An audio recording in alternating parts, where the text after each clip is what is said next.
നമോ ഭഗവതേ വാസുദേവായ. ദശകം 11 ശ്ലോക 6. പ്രസാദ്യ ഗിർഭിഃ സ്തുവതഃ മുനീന്ദ്രാൻ അനന്യനാഥൗ അധ പാർഷദൗ തൗ സംരംഭയോഗേന ഭവൈഃ ത്രിഭിഃ മാം ഉപേതം ഇതി ആതകൃപം ന്യഗാദി.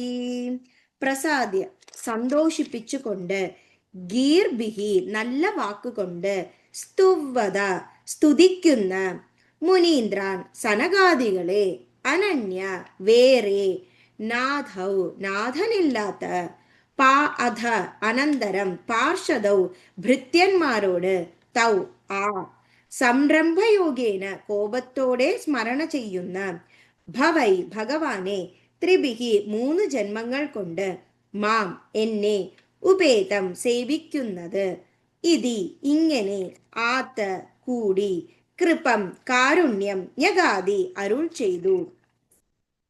അപ്പോൾ ഈ ദശകത്തിൽ ഹിരണ്യകശിപുവിന്റെയും ഹിരണ്യാക്ഷന്റെയും ജനനത്തിനുള്ള കാരണത്തെക്കുറിച്ചാണ് പറയുന്നത്.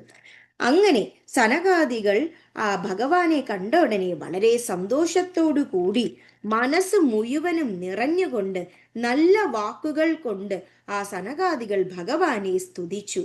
അതുമാത്രവുമല്ല, അവർ വേറെ ഒരു നാഥനില്ലാത്ത വിധം ഭഗവാൻ മാത്രമാണ് അവർക്ക് ആശ്രയം എന്ന രീതിയിൽ അവർ വളരെയധികം ഭഗവാനെ നാമങ്ങൾ കൊണ്ട് കീർത്തിക്കുകയും, അതിനുശേഷം അനന്തരം ആ ഭൃത്യന്മാരോട് ആ സനകാദികൾ കോപത്തോടു കൂടി ഭഗവാനെ 3 ജന്മങ്ങൾ തനിക്ക് ആശ്രയമായി മാത്രം ഉണ്ട് എന്ന സ്മരണ, ഭഗവാൻ മഹാവിഷ്ണുവിനെ മാത്രം സേവിച്ചു കൊണ്ട്, ഇങ്ങനെ ആ ഭഗവാന്റെ കാരുണ്യത്തിന് വേണ്ടി ഈ 3 ജന്മത്തിലും ആ ഭൃത്യന്മാർക്ക് അത്രയും അധികം ഭഗവാനിൽ മാത്രം ലയിച്ചിരിക്കുമ്പോൾ അവർക്ക് ശാപമോക്ഷം ലഭിക്കുമെന്ന് അരുൾ ചെയ്യുകയും ചെയ്തു.